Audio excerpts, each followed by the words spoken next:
When I moved to Newfoundland, one of the unique things I noticed is that rain very often flies sideways. It's something we actually joke about here, but it's very true.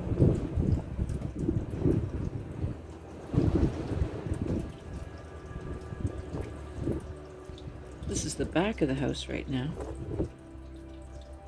and this is the front of the house at the moment. Newfoundland is one of the top 3 locations in the world for fog, both in how much it has and how long it lasts. And way out there is the Grand Banks of Newfoundland, which earns the #1 spot for the foggiest place in the world. It gets over 200 days of fog each year. And that's close to where the Titanic went down after being sliced open by an iceberg. Since coming to Newfoundland, I've learned to think of seasons in different ways now. First, we have iceberg season. Then the capelin start rolling, and it brings the whales with it. And it's really the start of our summer.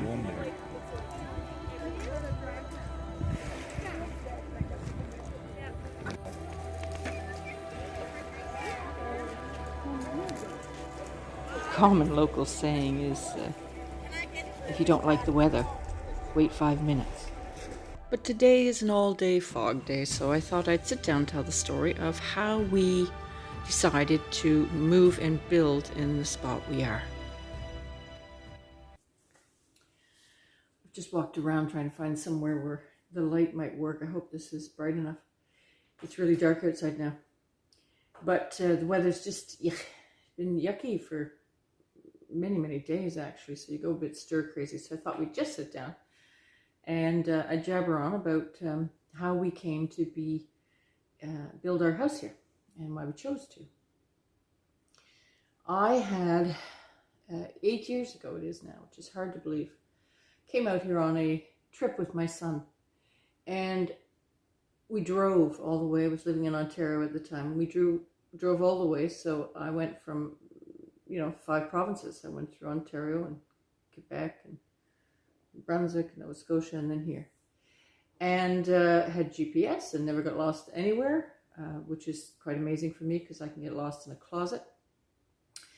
And except for one spot, we went off the beaten track, because when you get to Newfoundland and you get off the ferry, which is how we came across, the GPS, I'm not the only one, but the GPS seems to not be as efficient.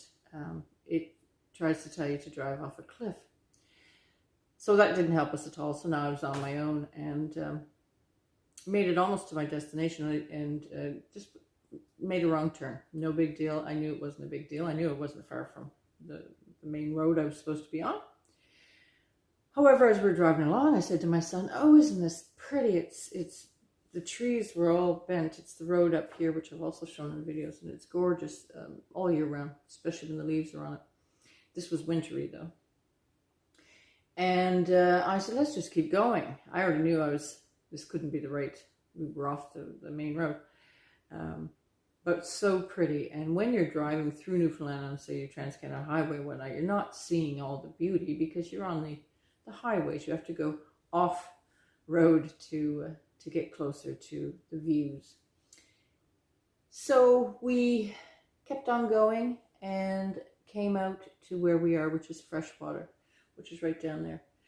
And I was just amazed. I said to Drew, my son, "My goodness, this is exactly like the gorgeous commercials. Newfoundland Tourism does beautiful commercials." I said, right out of a picture book. As we came down and went through a little village, which is Freshwater here. I was just in awe of it. And I didn't forget it. So later when my husband came out to join us, he couldn't come right away. I said, after we were picking him up at the airport on the way home, I said, "Oh, Freshwater, I didn't know my way around anywhere here. It's still brand new. But I knew the name where we got lost." I said, "Oh, I've got to show you. Can we turn down here and I'll show you this place that I get lost on, and it's the cutest place ever." And he said, "Down here?" I said, "Yeah." And he said, "Okay." So we came down and I was, going on and on. about how, isn't this beautiful? Look at the views, look at this little village, the little colored houses, which are further down the street. There's 2 beaches here. You've probably seen in some of my videos. There's Crocker's Cove and Clown's Cove, and just this lovely little settlement. And Bruce said, Greta, this is the place I've been talking about for years. And prior to coming here, for probably 7 years, Bruce kept telling me about this piece of land that he really liked. And he would come up and, wander it, and he really wanted it. It happened to be in Uncle John's family, an uncle of Bruce's and mine. And so he proceeded to tell me, this is the land I've been talking about. But every time he would tell me, I would say, is it on the water? And being a mainlander, originally, I would always say, oh, well, because he'd say, well, no, there's a road. And I'd say, oh, well, then we don't want it. You want on the water. Needless to say, he said, come on, we got out of the car, I pulled up, and there used to be a cart path, which is right over here. It's still there, really. We weren't allowed to use it as a driveway, actually. A lot of hoo-ha on that one, because you can't take up a cart path. Not that there's horse and cart buggies anymore. But we weren't allowed to use it for a driveway, and that's why we had to rock bus through to get ours. Anyway, we came up the cliff, the hill, and it was just beautiful to me, just amazing. And to think that we might have the possibility, not being, usually a water view when you're from the big city it's a big ticket item, a lot of money. So one that we could certainly never afford, but to see that we might be able to purchase something here, I fell in love and thought, I could live here. It was spooky, creepy, like out of a movie. You come up a cliff, and at the time there was no driveway there, so you had to climb up a cliff. And then the cliffs beyond us, and just absolutely amazed that possibly we might be able to live here. Very daunting for both Bruce and I, of course. There was nothing on this land, though it was a homesteader's house here. I have a picture of it. 100 years ago. It's now vacant, and you're looking at something from scratch. So it was very daunting, but here we are now. We've been in this house, I think it's 5 years now, we started building it 5 years ago. We weren't in it that soon.